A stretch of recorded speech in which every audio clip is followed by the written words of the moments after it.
మరో breaking news చూస్తున్నాం. జూబ్లీహిల్స్ ఉప ఎన్నిక నామినేషన్ల దాఖలు ప్రక్రియ ఇవాళ్టితో ముగియనుంది. మధ్యాహ్నం 3 గంటల వరకు నామినేషన్లు స్వీకరించనున్నట్లు రిటర్నింగ్ ఆఫీసర్ తెలిపారు.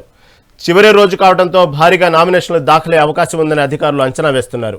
ఇప్పటి వరకు మొత్తం 94 మంది అభ్యర్థులు 127 సెట్ల నామినేషన్లను దాఖలు చేశారు. కాంగ్రెస్ తరపున నవీన్ యాదవ్ 2 సెట్ల నామినేషన్లు వేయగా బీఆర్ఎస్ నుంచి మాగంటి సునీత 3 సెట్ల నామినేషన్లు దాఖలు చేశారు. అదే పార్టీ నుంచి P Vishnuvardhan Reddy dummy nomination వేశారు. బీజేపీ అభ్యర్థి లంకల దీపక్ రెడ్డి తరపున ఆయన భార్య నామినేషన్ దాఖలు చేశారు. దీపక్ రెడ్డి ఈ రోజు మరో సెట్ నామినేషన్ వేయనున్నారు. ఇక ఇప్పటి వరకు మొత్తం 63 మంది స్వతంత్ర అభ్యర్థులతో పాటు 25 రిజిస్టర్డ్ పార్టీల అభ్యర్థులు కూడా నామినేషన్లు సమర్పించారు. రేపు అధికారులు నామినేషన్ల పరిశీలనను చేపట్టనున్నారు. ఈ నెల 24వ తేదీ వరకు అభ్యర్థులు తమ నామినేషన్లను ఉపసంహరించుకునే అవకాశం ఉంది.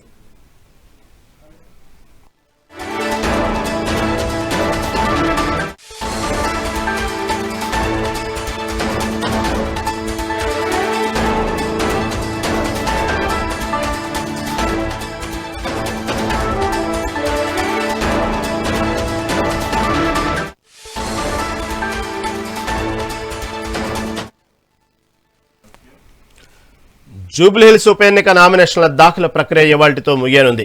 మధ్యాహ్నం 3 గంటల వరకు నామినేషన్లు స్వీకరించనున్నట్లు రిటర్నింగ్ ఆఫీసర్ తెలిపారు. చివరి రోజు కావడంతో భారీగా నామినేషన్లు దాఖలే అవకాశం ఉందని అధికారులు అంచనా వేస్తున్నారు. ఇప్పటి వరకు మొత్తం 94 మంది అభ్యర్థులు 127 సెట్ల నామినేషన్లను దాఖలు చేశారు. కాంగ్రెస్ తరపున నవీన్ యాదవ్ 2 సెట్ల నామినేషన్లు వేయగా బీఆర్ఎస్ నుంచి మాగంటి సునీత 3 సెట్ల నామినేషన్ దాఖలు చేశారు. అదే పార్టీ నుంచి P Vishnuvardhan Reddy dummy nomination వేశారు. బీజేపీ అభ్యర్థి లంకల దీపక్ రెడ్డి తరపున ఆయన భార్య నామినేషన్ దాఖలు చేశారు. దీపక్ రెడ్డి ఈ రోజు మరో సెట్ నామినేషన్ వేయనున్నారు. ఇక ఇప్పటి వరకు మొత్తం 63 మంది స్వతంత్ర అభ్యర్థులతో పాటు 25 రిజిస్టర్డ్ పార్టీల అభ్యర్థులు కూడా నామినేషన్ దాఖలు సమర్పించారు. రేపు అధికారులు నామినేషన్ల పరిశీలనను చేపట్టనున్నారు. ఈ నెల 24వ తేదీ వరకు అభ్యర్థులు తమ నామినేషన్లను ఉపసంహరించుకునే అవకాశం ఉంది.